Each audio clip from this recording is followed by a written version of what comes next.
Dobry wieczór. Witajcie na sotogodniowym podsumowanie Polski i Irlandzki wiadomości ze mną, William Murphy. Zaczynając od Polski wiadomości. On Monday, the nationwide teacher strike got underway, following the failure of mediation talks to resolve the impasse between the government and the Polish Teachers' Union. There are widely divergent claims as to the effectiveness of the action, which commenced at 8 a.m, with the ZNP claiming 70 to 80% of schools were taking part, while the government maintained it was just 48.5% of schools.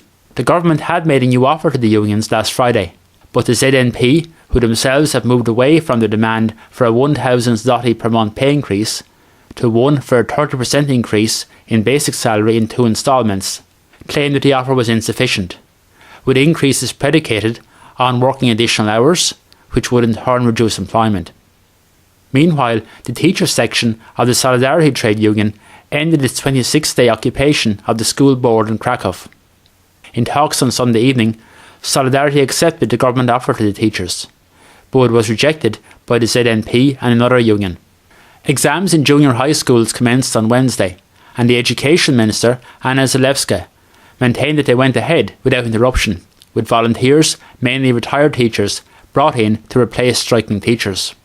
The minister told reporters that, across Poland, unforeseen situations occurred only in 3 schools. In other schools, the exams took place without disruptions. More than 350,000 pupils sat the tests in over 7,000 schools, according to the head of the Central Examination Board. President Duda had called on the teachers to suspend their strike action for the junior high school exams. I ask all teachers, my countrymen and women, that they enable young people to take their exams peacefully, he said on Monday in Sowice.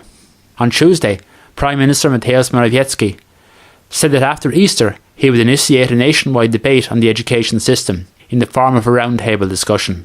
Monday also saw a protest by hundreds of taxi drivers disrupt traffic in Warszawa. The action was aimed at pressuring the government to clamp down on ride-hailing services, which the organisers claim are undermining their business. Cab drivers said the proposed new legislation would expose them to unfair competition from companies such as Uber. On Tuesday, military police arrested 3 people, including the former General Commander of Poland's armed forces, on suspicion of financial irregularities. Investigators are probing the organisation of the hugely popular Radom Air Show between 2010 and 2015. On Wednesday, Poland marked the 9th anniversary of the 2010 Smolensk air crash, in which 96 people, including then-President Lech Kaczynski and his wife, were killed. Top state and government leaders attended a memorial service in the capital, and wreaths were laid at monuments commemorating the disaster. Presidential advisor Andrzej Zebratowicz said that following the crash, what he termed a new, hysterical, senseless tribalism appeared in Poland. He said that the emotional, psychological and unfortunately intellectual fracture in Polish society after the crash was a second Smolensk disaster, so deep that it prevents healing the wounds of the first one. He claimed that foreign powers from the east and the west are actively involved in the divisions in Poland. The head of the new commission, set up to probe the crash by the current Prawo i Sprawiedliwość government, has claimed that a probe has shown there was an explosion on board. Political parties within Poland have bitterly clashed over the cause of the disaster. Jeśli chodzi o irlandzkie wiadomości, Taoiseach Leo Varadkar met with the visiting German Chancellor Angela Merkel during the week, and in turn visited French President Emmanuel Macron in Paris ahead of Wednesday's EU summit meeting.